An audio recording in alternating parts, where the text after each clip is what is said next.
This is an unusual opportunity for me because usually when I attend events for BAM practitioners or practitioners of any kind, I'm invited under two conditions: that I stay quiet and stay in the back.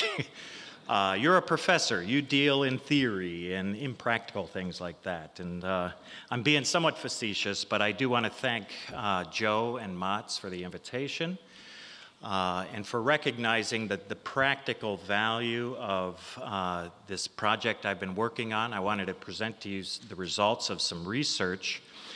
And many of you here actually participated in that research. There's been a survey online. It's no longer online, but over the last year or so, many of you have participated in that survey, and I want to thank you for that.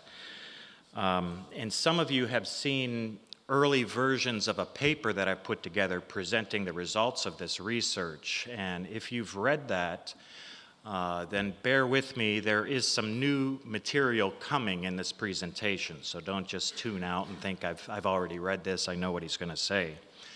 And finally, I also want to mention that I started the project by myself. And so any flaws in terms of research design, that sort of thing, are entirely mine. Since then, I've met a very new friend, a Wheaton professor named Paul Lee. He's here. Maybe some of you have already met him.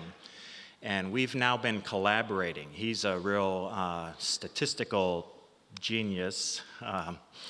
And he's been helping me a lot in terms of fixing problems, perhaps, and just being able to extract as much useful and credible information out of this data that we can. So I'll be switching back and forth between I and we, and if you're confused about that, that explains why. Okay, so many of you have already heard quadruple bottom line. That's out there a lot nowadays, and I have two different colors here for the different bottom lines. The first three, oh yeah, it is two colors. The first three are part of what would be considered social entrepreneurship. Social entrepreneurship is in many ways like BAM, except it accommodates all faith, it accommodates no faith. And in fact, usually, even if there are Christians involved, the Christian influence is very subdued. And so BAM, some of the thought leaders have said, BAM is very much like social entrepreneurship, except Christ is at the center of everything we're doing, and in terms of the purpose, the motivation, and in terms of the outcomes, expecting to see some kind of transformation in the community, Christ-like transformation. So this is now out there. I didn't invent this language, but decided, okay, let's work with that. Let's see what we can do in terms of teasing out when we look at practitioners and what they're doing, if we can tease out the impact they're having using this language of four bottom lines. I received two different types of comments and feedback from the people that filled out the survey about this. Many were very delighted with this way of thinking about mission. Oh, it's so refreshing to think holistically about the purpose for me being here. I wish my agency leadership would think like this, and so on. So very complimentary things were said. Then there were others who were less complimentary, even unkind a tad bit, saying this is just such a flawed Western way of compartmentalizing our lives. And I mean, really, can we honestly check the box like, well, I just created a job that helped a homeless man get off the streets now, and now he can get medical care, and his family can be educated and all this. I mean, which box do you check for that? And so it's imperfect, it's clunky, but it's serviceable. And so I often use that language myself.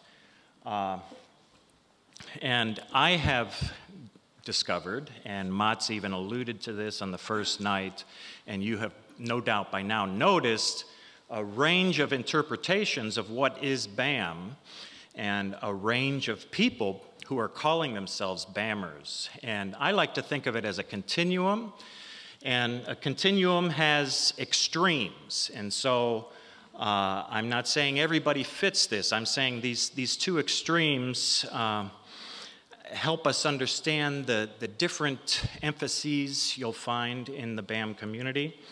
And so on one side you have people working or affiliated with donor or missionary sending agencies, and they're often donor supported. Not always, but they're often donor supported.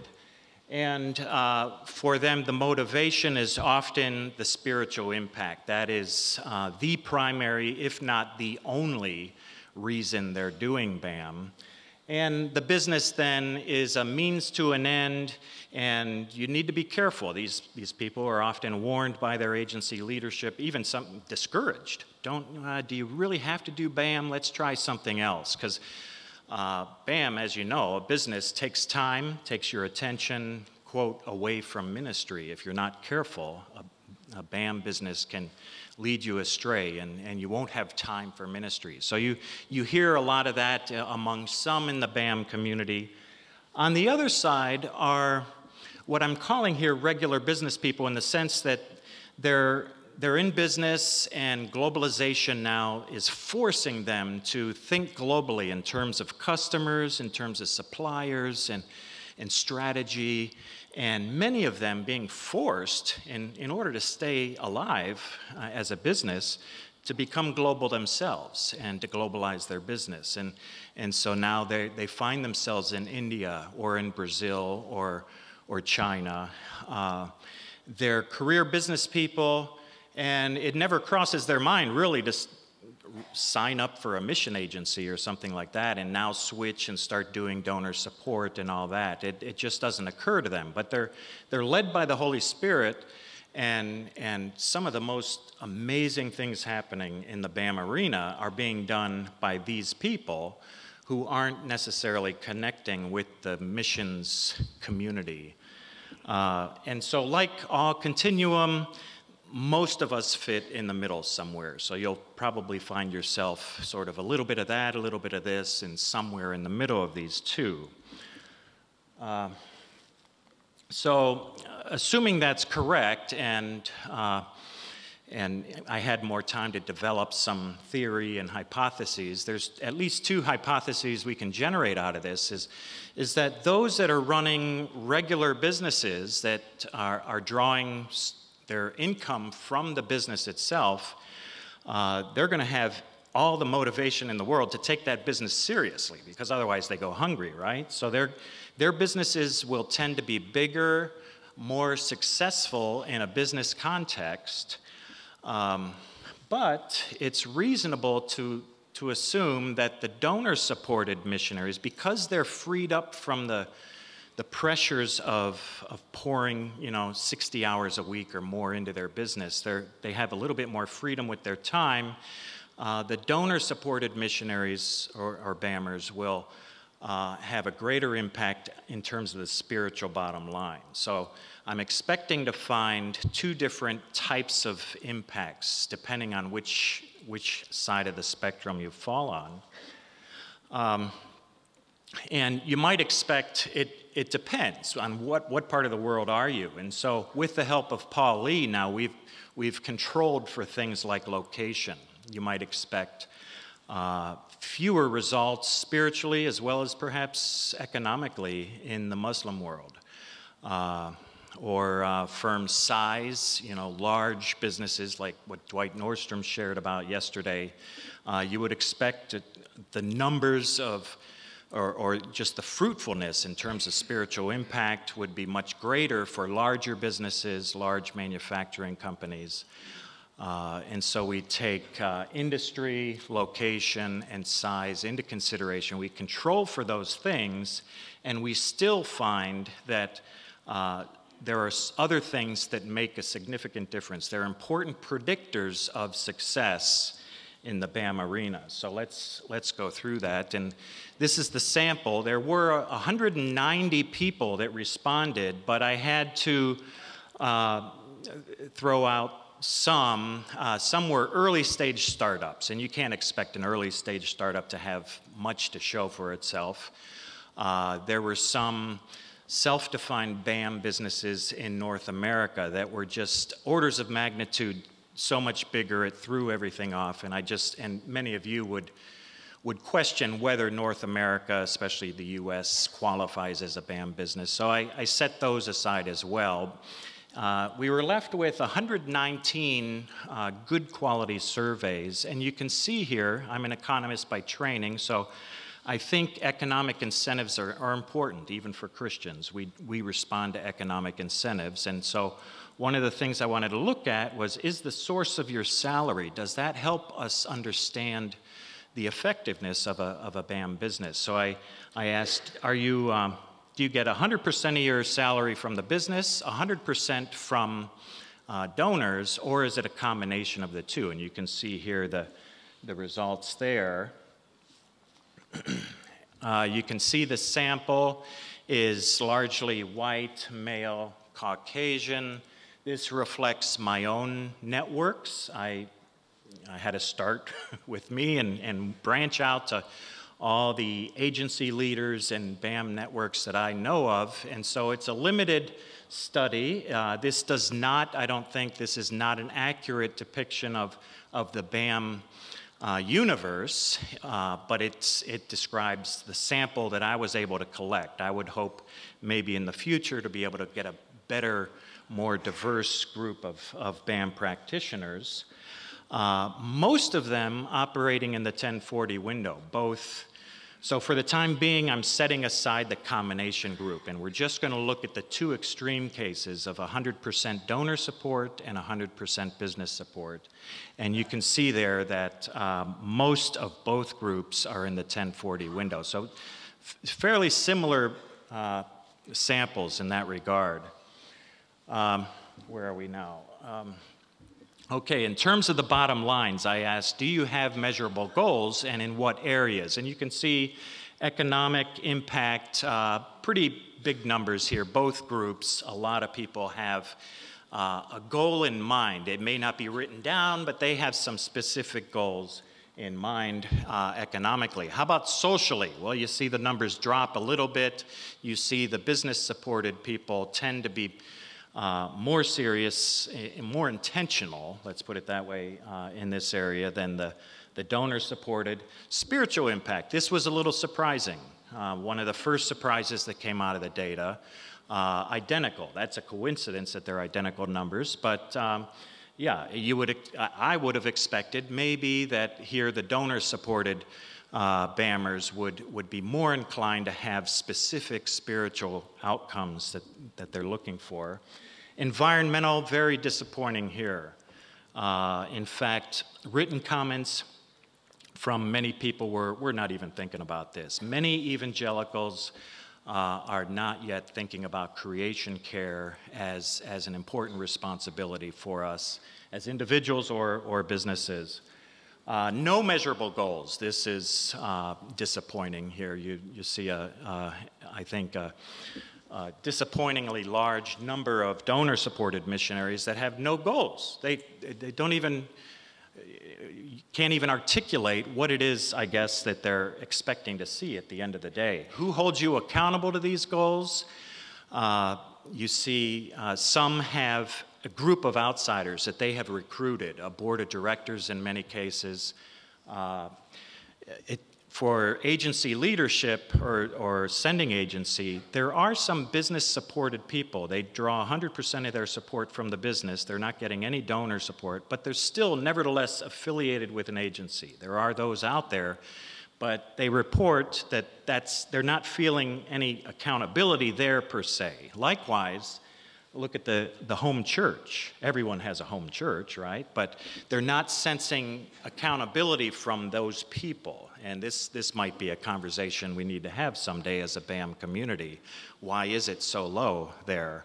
And then no accountability to anybody. Another surprisingly large number for the donor-supported BAMers. Okay, so one of the findings, and this would be in the paper where I talk about the importance of economic incentives, and I'll spare you the statistics, and I'll just mention that there's no competition here. You look at average revenue over 3 years. We're not talking about profits. This is revenue, top line. How many sales did you count? How many fish did you catch that day? And what was the value of the fish? So we're not talking about profit. Over 3 years, and you can see a 40-fold difference here. There's just no comparison between these two groups, as you would expect, actually. Hopefully, obviously, these people are going to take the business more seriously because otherwise they starve, right? 74% of the donor-supported businesses could report less, couldn't even report $150,000 worth of sales over 3 years, whereas 75% of the business-supported businesses reported more than 1.2 million in sales. So stark differences here. Employees as well, stark differences. The donor-supported businesses employ very few people. 0 of them employed 50 or more, whereas the business-supported BAMers, their companies, 40% of those employed 50 or more. So stark differences. I don't think there's any contest, and there's not much point in me elaborating on this much more. There's a big difference there. Social impact, also a very big difference, not quite as big statistically, but it is a statistically significant difference between these two groups. It's not just within the margin of error or something like that. And in all these bottom lines, there were 6 to 8 questions that spoke to quantitative measures of impact, how many man-hours, how much money are you putting into this, and then qualitative questions, describe which of these statements describe the impact you're having and what you feel is happening in your company. So there were quantitative, qualitative, and big difference here between the two.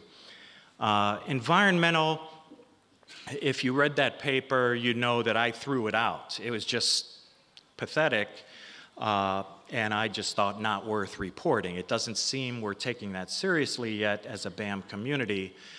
Subsequently, Paul Lee has gone back into the data, and he says, yeah, it is low. Both populations report little impact, but nevertheless, the business-supported still look a little bit better by comparison here. So there still is a difference, but I think it's still an embarrassment, a scandal almost.